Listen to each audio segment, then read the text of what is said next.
कि पाठ्यचर्या का निर्माण करते समय हमें बालक की रुचियों का, उनके रुझानों को, उनकी योग्यताओं का एवं क्षमता का ध्यान रखना चाहिए।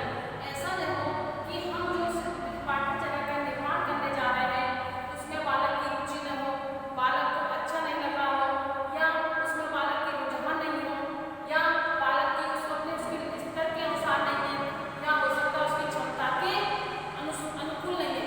इसलिए पाठ्यचर्या निर्माण करते समय बालक की रुचि, योग्यता, रुझान, क्षमता आदि का विशेष ध्यान रखना चाहिए, क्योंकि शिक्षण अधिगम प्रक्रिया में बच्चे का विशेष ध्यान रखा जाता है।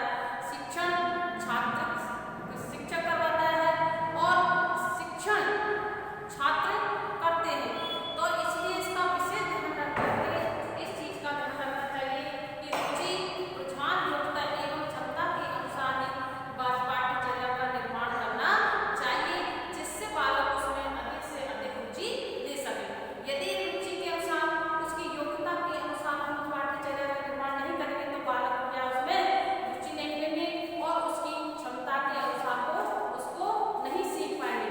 इसलिए सब इनका ध्यान रखना अति आवश्यक होता है। अगला पॉइंट हमारा आता है लक्ष्य उन्मुख। कि लक्ष्य उन्मुख जो पाठ्यचर्या का निर्माण करते समय पाठ्यचर्या को अपने लक्ष्यों को ध्यान में रख करके तैयार किया जाना चाहिए। इन लक्ष्यों में ज्ञान, कौशल और मूल्य शामिल हो सकते हैं जो छात्रों को समग्र या कहें हम संपूर्ण रूप से विकसित करने में सहायता करते हैं। ऐसा नहीं होना चाहिए कि बालक जो लक्ष्य निर्धारित है उनका उसमें पालन नहीं किया जा सके या उनका ध्यान नहीं किया रखा जा सकता है। इसलिए पाठ्यचर्या में क्या होना चाहिए, बच्चे को अपने लक्ष्यों को ध्यान में रख करके तैयार किया जाना चाहिए, तभी जाकर के उसमें संपूर्ण रूप से बालक का जो समग्र विकास है, जो संपूर्ण विकास है या कहें सर्वांगीण विकास है वो पूरी तरह से हो सकता है। लचीलेपन का सिद्धांत, आगे बात करते हैं लचीलेपन का सिद्धांत।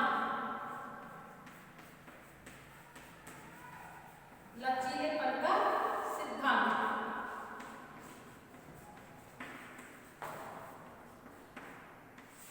लचीलेपन